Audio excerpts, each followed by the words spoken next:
আল্লাহ নবী ইনসাফের জন্য কত কষ্ট করেছে, আল্লাহ নবী ইনসানিয়াতের জন্য কত কষ্ট করেছে, আল্লাহ নবী নাইকে প্রতিষ্ঠিত করার জন্য কতটা কষ্ট করেছে, এইগুলোকে তুমি স্মরণ করো।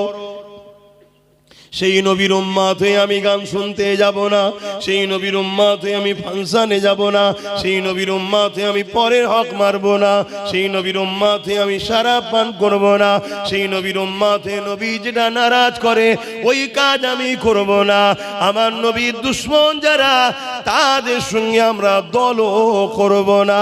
এইভাবে নিজেকে নিজে বুঝাও, নিজেকে নিজে পরিবর্তন করো যে আমার উচিত নবীর দ্বীনের প্রতিষ্ঠান, মসজিদ, মাদ্রাসা, কবরস্থান, ঈদগাহ, ওয়াকফকে বাঁচানো, তা না করে যে মিটাতে চাইছে তাদের সঙ্গে সাথ দিতে পারবো না। এইভাবে নিজেকে নিজে বোঝাও। শুধু পরিবর্তন হবে তা নয়, এই যুবকেরা, তরুণেরা, আল্লাহ পাক তোমাকে একটা রুহানি ক্ষমতা দেবে, ইমানি ক্ষমতা দেবে। আজকে যে তোমার উপরে জুলুম করছে, মনে রেখে দিও কাল তোমাকে সে দেখে ভয় খেয়ে অন্য দিক দিয়ে ঘুরে ঘুরে যেতে থাকবে। কত সমালোচনা হয় না আমাকে নিয়ে, কি হয় না হয় না? অনেক জায়গায় বললে গ্রামে ঢুকতে দেবো না, অনেক জায়গায় বলে কল্লা কেটে নেবো, অনেক জায়গায় বলে হাত কেটে দেবো। কোনোদিন শুনেছেন আমি আসার পরে কোনো মায়ের বেটা সামনে এসে আমার সঙ্গে ঝগড়া করেছে? এটা আমার কোনো কৃতিত্ব নয়, এসব ওইখান থেকে চলছে, মদিনা থেকে। শুনছেন কি বলছি? এটা তোমাকে বোঝাবার জন্য বললাম, আল্লাহ মাফ করুক, যাতে তোমরা দেখে বোঝো। জাগো যুবকরা, নবীর হও, নবীর হও। আল্লাহ তোমাদেরকে শ্রেষ্ঠ উম্মত করলো, শ্রেষ্ঠ জাতি করে পাঠালো, উম্মতে মুহাম্মাদির ঘরে পাঠালো। কত নিয়ামত আল্লাহ ঘরে পাঠিয়েছে, মদ খাবার জন্য, হারাম খাবার জন্য, সুদ খাবার জন্য, এতিম গরিবের মাল ছেড়ে খাবার জন্য পাঠিয়েছে আল্লাহ। তোমাকে আমাকে আল্লাহ শ্রেষ্ঠ উম্মত করলো দুনিয়ার বেঈমান, চোর, ডাকাত, খুনি নেতাদের ঝান্ডা ধরে ঘোরার জন্য। এগুলো বোঝো যুবক, ওজন উড়াতে এসে তোমার জুতো ঘোরাবার উপযুক্ত নয়। তোমাকে আল্লাহ যে নিয়ামত করেছে, যে ঘরে পাঠিয়েছে, ওই চোর, জালিম, বদমাই নেতাগুলো তোমার জুতোটাকে পরিয়ে দিবার উপযুক্ত তারা নয়। আজকে তুমি তাদের কাছে হাতের পুতুল হয়ে গোলাম হয়ে গেলে একটাই কারণে, তুমি রসুল ছেড়ে দিয়েছো। তোমার নবী কি চায় আর তুমি করছো কি? বোঝো, ভাবো। অথচ আজও তোমার নবী রওজা মুবারকে তোমার আমার জন্য কাঁদছে।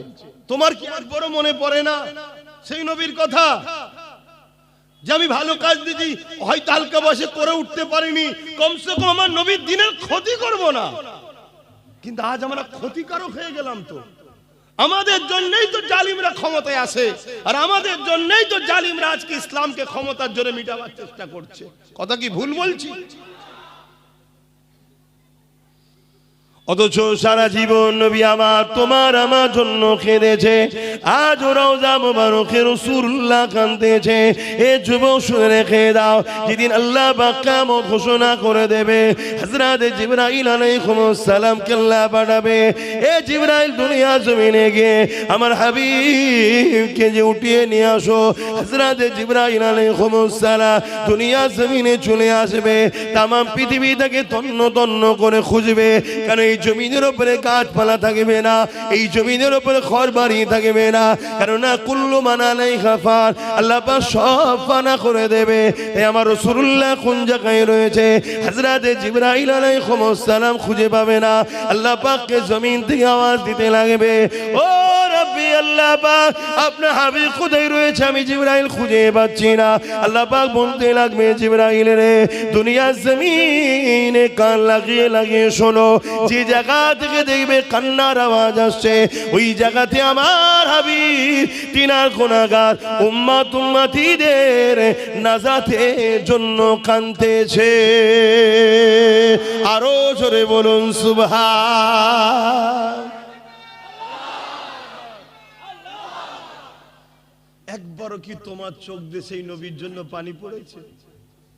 একবারও কি তোমার দিল বলেছে যুবক যে আমার নবী এই ইসলামের জন্য মার খেয়েছে, আমার নবী এই মসজিদ মাদ্রাসার জন্য মার খেয়েছে, আজকে সেই মসজিদ মাদ্রাসা মিটাবার আসামি আমরা এই যে সরকারকে জিতালাম সে সরকার আজকে মসজিদ মাদ্রাসার সঙ্গে গাদ্দারি করলো না? একবারও কি তোমার কথা মনে পড়েছে যে আমার রসুল পাহাড়ে গিয়ে গাছের পাতা ফলমূল খেয়ে জীবন ধারণ করেছে? তোমার দিলে যদি নবীর প্রেম না থাকে, ইশক না থাকে, কিসের তুমি ঈমানদার, কিসের তুমি মুসলমান? ঈমান কাকে বলে? ঈমান হলো নবীর প্রেম ও মোহাব্বত, আদবের নাম। জোরে বলুন সুবহানাল্লাহ। এই যে গাছ দেখছো, এই গাছের ডাল, পাতা, ফল, মূল, এগুলো হলো আমল, নামাজ, রোজা, দাড়ি, টুপি, হজ, যাকাত। আর এই গাছের মাটির তলায় যেটা আছে মূল, ওটা হলো ঈমান। বুঝাবার জন্য বলছি, যেমন মাটির তলায় আছে আমাদেরও ভেতরে গোপনে থাকে। আর নামাজ, রোজা, দাড়ি, টুপিটা হলো এই ডালপালা গুলো। ডালপালা একেবারে শেষ হয়ে যাবে যদি মূলটা শেষ হয়ে যায়। আর এখন ডালপালা কম, যদি মূল ঠিক থাকে কালকে আবার নামাজি, হাজি, রোজা সব হয়ে আল্লাহ কারে জান্নাতে যাবে। কিন্তু আমরা মূলটাকেই তো মেরে ফেলছি। নবীর প্রেম কই? হ্যাঁ, অথচ আল্লাহ নবীর এমন দিন গেছে, নবী আমার পেটে পাথর পর্যন্ত বেঁধে নিয়েছে। একদিন নয়, দুদিন নয়, তিনটে পাথর বেঁধেছে। অথচ যিনাকে আল্লাহ পাক কুল কায়নাতের মালিক করেছে, দুনিয়া আজও তুমি আমি যা খাই। এ যুবকেরা মন দিয়ে শোনো গো, দুনিয়ার কাছে আমি চ্যালেঞ্জ দিচ্ছি, চ্যালেঞ্জে আসো। দুনিয়াকে আমি চ্যালেঞ্জ দিচ্ছি, চ্যালেঞ্জে আসো। তাম পৃথিবীতে যে যা রেজেক পায়, এই রেজেকের বন্টন মদিনাওয়ালা মদিনা থেকে হয়। অবশ্যই রেজেকের মালিক হলেন আল্লাহ, কিন্তু আল্লাহ পাক আমার রাসূলকে বন্টনকারী করেছে। আল্লাহ পাক সেখানে পাঠায়, সেখান থেকে কায়নাতে বন্টন হয়। তাহলে বলো তো দেখি, সেই নবী পাক 3 দিন পেটে পাথরে বেঁধে কাটিয়েছে। নবী পাকের দরবারে একজন গরীব এসেছে, ইয়া রাসূলুল্লাহ, হাবিবাল্লাহ, আমার 2 দিন খাওয়া হয়নি। আল্লাহ নবী 3 দিন খাওয়া হয়নি। সে বলছে 2 দিন খাওয়া হয়নি। আল্লাহ নবী তাকে বলেন আমার 3 দিন খাওয়া হয়নি। নবী তাকে সাথে করে নিয়ে নিজের কলিজার টুকরি বেটি ফাতেমার ঘরে গেছে। ফাতেমাকে গিয়ে সালাম দিয়ে বলতে লেগেছে, এ ফাতেমা রে, তোমার ঘরে কি কিছু খাবার আছে? একজন গরিব এসেছে, যা 2 দিন খাওয়া হয়নি, তোমার কি ঘরে কিছু রয়েছে? হযরতে ফাতেমা বলতে লাগলে, ইয়া রাসূলুল্লাহ, হাবিবাল্লাহ, আব্বা জান আপনি বসেন, আমি খাবারের ব্যবস্থা করে দিচ্ছি। আল্লাহ নবী বসলেন। ওই গরিব মানুষটা যে 2 দিন খায়নি, সে বসে রইল। হযরতে ফাতেমা ঘরের ভেতরে গেলে, ও নামাজের মুসাল্লা নিলে, উযু করলেন, নামাজের মুসাল্লা নিলে, ওই নামাজ পড়তে শুরু করলে। আরে নবী পাক খাবারের কথা বলেছে, ফাতেমা নামাজ পড়তে লেগেছে। ওই নামাজেতে খাতুনে জান্নাত হাত তুলে বলতে লেগেছে, ও রব্বি আল্লাহ পাক, আমি ফাতেমাকে 3 দিন আপনি খাওয়াননি, আমি ফাতেমাও খুশি নয়, আপনার উপরে রাজি রয়েছি। আমি ফাতেমার স্বামী আলী 3 দিন খাইনি, আমার আলী আপনার উপরেও খুশি নয়, রাজি। আমার হাসান হোসেন 3 দিন খাইনি, আমি হাসান হোসেনও রাজি আপনার উপরে। তবে আল্লাহ পাক আমার দরবারে এমন একজন মেহমান নিয়ে এসেছে, তিনি যদি জানতে পেরে যায় ফাতেমা 3 দিন খাইনি, মনে দুঃখ নিয়ে ঘরে ফিরে যাবে। আমি আমার আব্বাকে দুঃখ দিতে চাই না। আমার আল্লাহ হাবিবুল্লাহ জন্য কিছু খাবার আপনি ব্যবস্থা করে। আমার আল্লাহ আওয়াজ দিয়ে দিলে, হে জিবরাইল, জমিনে চলে যা, জমিনে চলে যা, জান্নাত থেকে খাবার ভর্তি খাঞ্চা নিয়ে চলে যা। আমার ফাতেমা দরবারে গিয়ে ওই জান্নাতি খানা খেয়ে পৌঁছে দে। আরো জোরে বলুন সুবহান।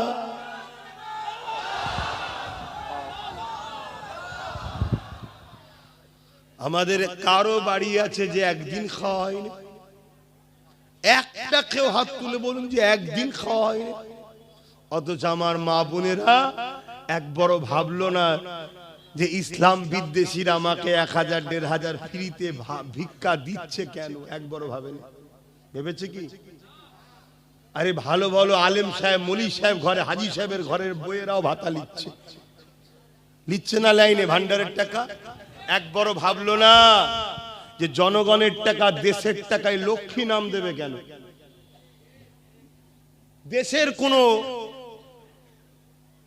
স্বাধীনতা সংগ্রামীর নাম দিতে পারতো, লক্ষ্মী নাম দিল কেন? এটা আমার গায়ের ধর্মের ভাইদের বিশ্বাস হলো লক্ষ্মী হলো অর্থ দেবী।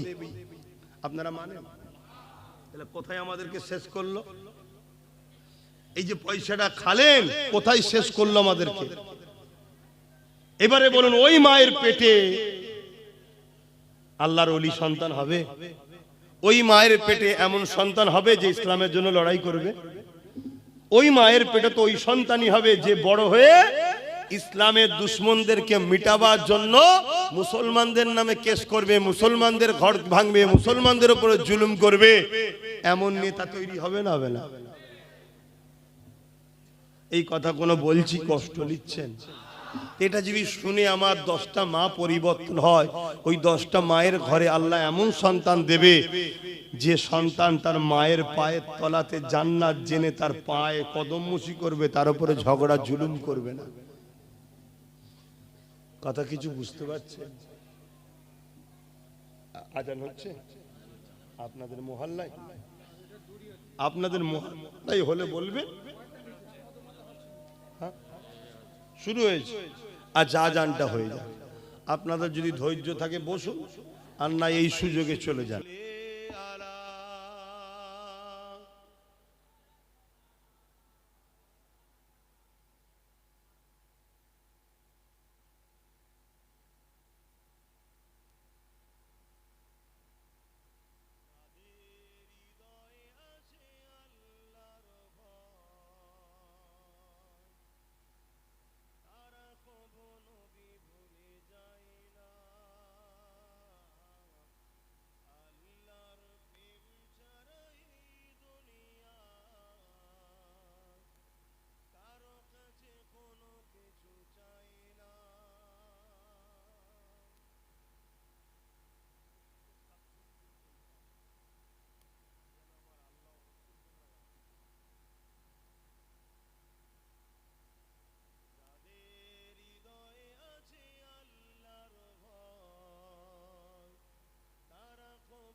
ট্রেনিং দিচ্ছে মুসলমান হলো সাপের থেকেও বিষাক্ত, যেমন সাপ দেখলে মেরে ফেলতে হয়। বাচ্চাদেরকে এখন থেকে ট্রেনিং দেওয়া হয়েছে, তারা আজকে অনেক বড় হয়ে গেছে, এখনো ট্রেনিং চলছে। মুসলমান দেখলে মেরে দাও। তোমাদের তো হুঁশ নাই ভাই, তোমাদের তো খেয়ালই নাই। সমাজে ট্রেনিং দেওয়া হচ্ছে মুসলিম মেয়েদেরকে রেপ করলে পাপ হয় না, পুণ্য হয়। মুসলিম মেয়েদেরকে তুলে নিয়ে আসো, চাকরি দেওয়া হবে। গল্প বলছি না, আমাকে সব ভিডিও আছে। কিন্তু তোমাদের তো হুঁশ নাই, তোমাদের একটাই খেয়াল, আমার চোর নেতা আর 5 বছর কি করে থাকবে, এর জন্য নিজের কওমকে খুন করতে হয় কর, ঘর ভাঙতে হয় ভাঙ, যা করতে হয় কর, তাতে আমি জাহান্নামে যাই তাও ভালো, আমার নেতা যেন 5 বছর বেঁচে থাকে। এই করে 79 বছর আমার কওম করছে না, করে না বল? 79 বছর ধরে এই কাজেই লেগে আছে আমার কওম, কখনো একে কখনো ওকে কখনো একে, এই করে বেড়াচ্ছে। একবারও ভাবলো না কমসে কম আমার বাচ্চার কি হবে, আমার নতুন প্রজন্মের কি হবে। আরে আমি ইসলামের যদি উপকার করতে নাও পারি, আমার ইসলামের ক্ষতি যেন না হয়ে যায়, এটাও তো ভাবা দায়িত্ব আছে না? কিন্তু আজ একটু হলেও যুবকরা জাগেছে, তাই তো নাকি? কিন্তু আমার তো ভয় হচ্ছে তোমাদেরকে আবার নতুন করে বিভিন্ন প্ল্যানে কিনে লিয়া হবে না তো, আবার তোমাদের মাইন্ডকে ডাইভার্ট করে দেওয়া হবে না তো? কেন এখন এআই এর সময়, ভিডিও এডিট করার সময়, গলার ভয়েস চেঞ্জ করার সময় আব্বাস সিদ্দিকীকে নিয়ে নানা রকম চক্রান্ত করা চলছে না, চলে না? তারপরে আবার এমনও হতে পারে কালকে, শুনছেন, কালকে আমার থেকে তোমাকে সরাবে বলে আবার নতুন কোন মুসলমানদের মাসিয়াকে দিয়ে দল খুলিয়ে দিতে পারে, যে 10 জন আছে 5 জন 5 জন করে দে, সেও মরবে আমি মরবো, 10 জন এক জায়গায় হলে বেঁচে যেতাম। এরম তো প্ল্যান পরিকল্পনা হতে পারে না, পারে না? এই সব কিছু চিন্তা করে আমি ঘুরে বেড়াই, এই সব চিন্তা করি ঘর দিন রাত ধরে। আমি একটা বাহ্যিক দেখছেন সুস্থ, কিন্তু মেন্টালি খুব চাপে আছি, শুধু তোমাদের চেষ্টা, বাঁচাবার চেষ্টায়। কখনো কখনো ভাবি আমার মতো পাগল কে আছে? নিজের বাচ্চা নিজের পরিবারের কথা ভাবি না, নিজের বাচ্চার সঙ্গে পরিবারের সঙ্গে সময় দেওয়ার সময় পাই না, এদেরকে বাঁচাবার জন্য ভাবি। আর যখন অজ করি এদের মধ্যে থেকে অনেকে বসে বসে হাসে, মজা লাগে, কি করে না করে ভাবি। এরপরও মনে হয় যে কমসে কম এরা যদি নাও ভাবে, চেষ্টা করি। ওই যে বসে আছে, ওই যে তোর ছেলে, তাই তো, ওইগুলোর জন্য যদি কিছু করে যেতে পারি, এখন থেকে চেষ্টা করছি। দেখো দেখো ফাইসাল্লাহ আল্লাহর হাতে, আমার তো কাজ চেষ্টা করা, তুমিও চেষ্টা করো। আসেন যে আলোচনা করছিলাম, কি আলোচনা করতে গিয়ে আজান হয়ে গেল জানো?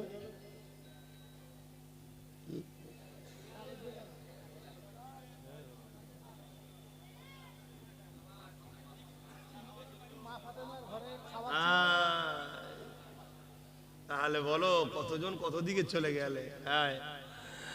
হযরত আম্মা জান খাতুনে জান্নাত ফাতিমা আয-জাহরা রাদিয়াল্লাহু তাআলা আনহা, তিনি সিজদায় পড়ে যে খাবার চাইলেন আল্লাহর কাছে, আল্লাহ বা জিবরাইলকে দিয়ে খান যাবতীয় খাবার পাঠিয়ে দিল।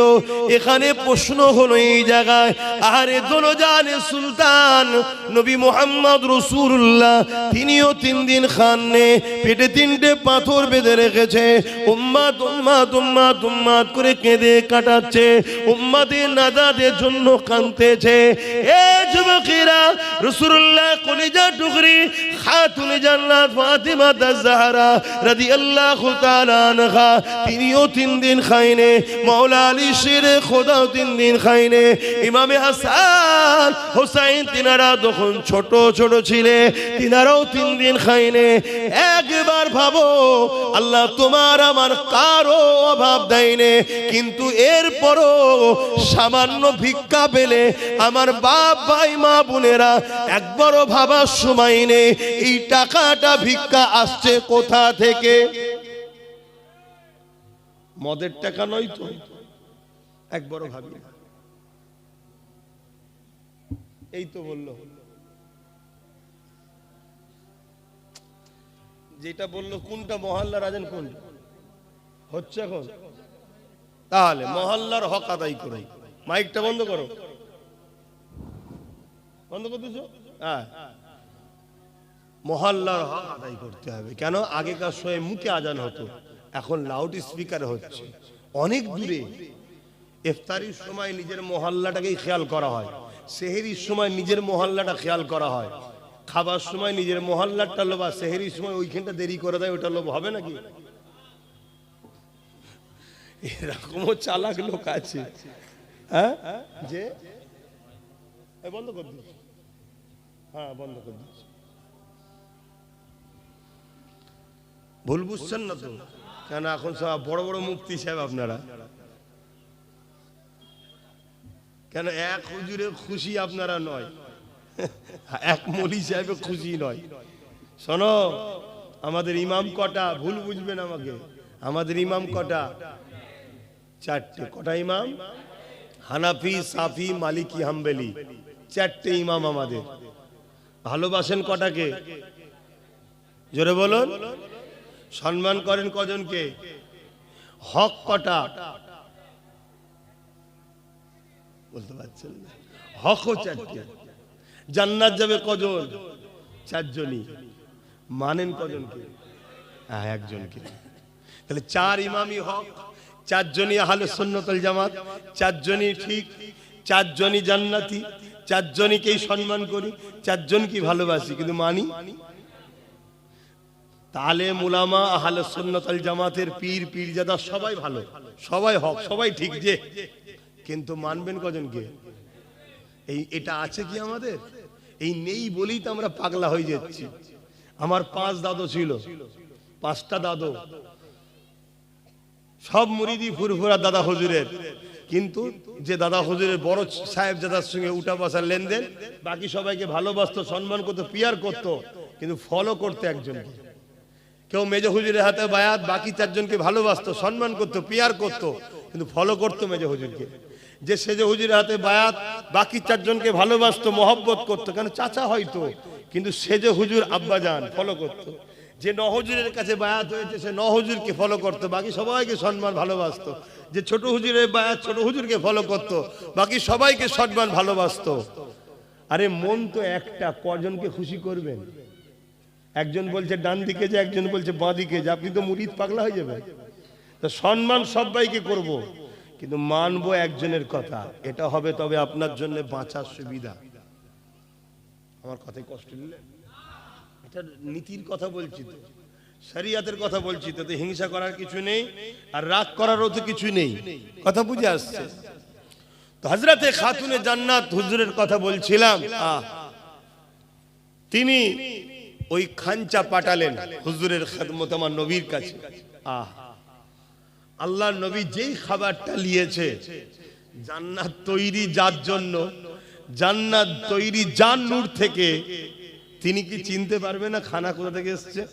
যেই খানাটা নিয়েছে, আবার খানা থালে, খাবারটা ফলটা হোক যাই হোক, খাদ্যটা থালে রেখে দিয়ে ভেতরে এসেছে। ফাতেমা এ খাবার পেলে কোথা থেকে?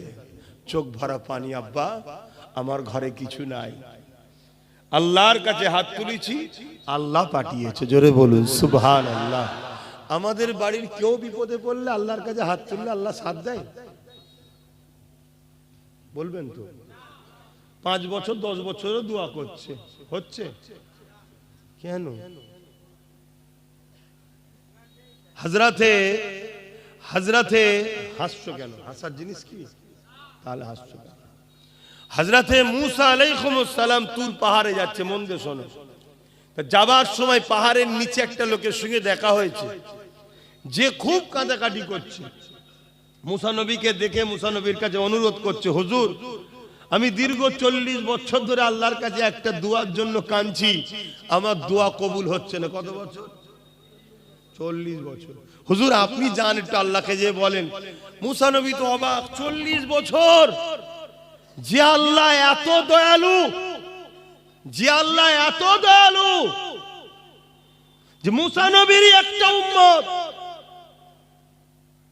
একদিন শরাব পান করত, প্রতি রাত্রিরে নতুন নতুন মেয়েকে নিয়ে আসতো, একদিন সে গরিব মেয়ের পাল্লায় পড়ে তার উপরে দয়া দেখিয়ে তাকে নোংরা নাপাক না করে তাকে অর্থ দিয়ে বোন বলে তার সামনে তওবা করেছিল। আল্লাহ তার দরজায় লিখে দিয়েছিল গায়েবী ভাবে যে তওবাকারী আল্লাহ একে পছন্দ করে নিয়েছে। জোরে বলুন সুবহানাল্লাহ। সেই আল্লাহ তো 40 বছর দোয়া কবুল করেনি। তো মুসা নবীকে বলছে আল্লাহ ওর দোয়াটা কবুল করেন। আল্লাহ বলছে ওর দোয়া কবুল করব না। কেন? ও হারাম খাই। কেন? কি খাই? তাহলে হারাম খেলে দোয়া কবুল? আল্লাহ মাফ করেন আমাদের। কি যে হচ্ছে জেনে অজেনে আল্লাহই জানে। অনেকে অজানাতেও তো খেয়ে ফেলছে। এই যে বিস্কুট বাজার থেকে কিনে খাচ্ছি, ওর মধ্যে কি দিয়ে রেখেছেন কে জানে। একদিন সোশ্যাল মিডিয়ায় দেখলাম চায়ের সাথে গোবর মিশাচ্ছে। আমি সেই দিন থেকে চা খাওয়া ছেড়ে দিয়েছি। কথা বুঝে? তো এরকম হয়তো আরো কত কি করছে। তাহলে আমাদেরকে শেষ করার জন্য কিভাবে উঠে পড়ে লেগেছে। তো সেই জায়গায় আমরা কি একটু ভাবছি যে কিভাবে বাঁচবো? হ্যাঁ, কমসে কম ডেলি তো তওবা করো, ডেলি তো আল্লাহর কাছে পানাহ চাও। কমসে কম ইচ্ছা করে ভুল যেন না হয়, ইচ্ছা করে যেন হারাম না খাওয়া হয়। এটা বাস্তব কথা বলছি। অনেক সময় অনেক পার্টির পক্ষ থেকে পিকনিক দেওয়া হয়, ফ্রিতে খাওয়ানো হচ্ছে। খোঁজ নিয়ে দেখেছো কিসের পয়সা? জবাই করে না, ঝটকা দিয়া না, কাটা খোঁজ রেখেছো? তুমি আমি তো গিয়ে বসে গেলাম। ভাবো আমার সোনার ভাইয়েরা, কি ক্ষতি করছি তো নাকি? যে এই হুজুরের পাল্লায় পড়লে শুকিয়ে মরতে হবে, খাওয়াই হবে না। আমি ওটা বলছি। শখ যাচ্ছে 5টা বন্ধু মিলে 200 করে টাকা এক জায়গায় দিয়ে 1000 টাকা দিয়ে মুরগি কিনে নিয়েছে, মালতা নিজেরা জবাই করে একসাথে ফিস্টি করে পিকনিক করে খেলো না, কে মানা করেছে? কিন্তু ওই জায়গায় গান বাজালে হবে না, গান বাজালেই হারাম হয়ে যাবে। হযরতে ফাতেমা হুজুরের সংসারের খবর শোনো তাহলে কেমন হলো। এমনি তারা জান্নাতি নারীদের সর্দার হয়নি। আরো একটা খাতুনে জান্নাতের কথা বলছি। এ যুবকেরা, তরুণেরা, হযরতে ফাতেমা আয-জাহরা রাদিয়াল্লাহু তাআলা আনহা দুনিয়া থেকে চলে যাওয়ার সময় হয়েছে। হযরতে মাওলা আলীর কোলে, স্বামীর কোলে মাথা দিয়ে হযরতে ফাতেমা আয-জাহরা রাদিয়াল্লাহু তাআলা আনহা রয়েছে। এমন করে চোখকে বন্ধ করে রেখেছে, একেবারে দুনিয়া থেকে চলে যাবার শেষ সময় হয়ে গেছে। হযরতে মাওলা আলী কাঁদে, স্ত্রীর মাথাতে হাত বুলাতে লাগে, খাতুনে জান্নাতকে বলতে লাগে, এই ফাতেমা, জীবনে কোনোদিন আমার কাছে কোনো বাইনা তুমি করলে না, জীবনে কোনোদিন আমার কাছে কোনো জিনিস তুমি চাইলে না, কোনো জিনিস চাইলে। যে হালে স্বামী রেখেছে, স্বামী তো রাখে না, রেখেছে কে? স্বামী তো ওসিলা, সেইটাতেই রাজি। তো হযরতে মাওলা আলী বলছে আজকে জীবনের একটা আশা, তুমি একটা কিছু আমার কাছে চাও। কখনো তো চাইলে না, একটা কিছু চাও। হযরতে ফাতেমা হুজুর চোখ খুললেন, মুচকে এসে বলছেন, আমার প্রাণের স্বামী, আমি গাওয়া দিচ্ছি, আপনি হলেন শ্রেষ্ঠ পুরুষ, আমি আপনার উপরে রাজি আছি। জোরে বলুন সুবহানাল্লাহ। আল্লাহ নবী বলছে ওই স্বামীটাই হলো শ্রেষ্ঠ পুরুষ যাকে তার স্বামী সার্টিফিকেট দেয় আমি আপনার উপরে রাজি আছি। শুনছেন তো?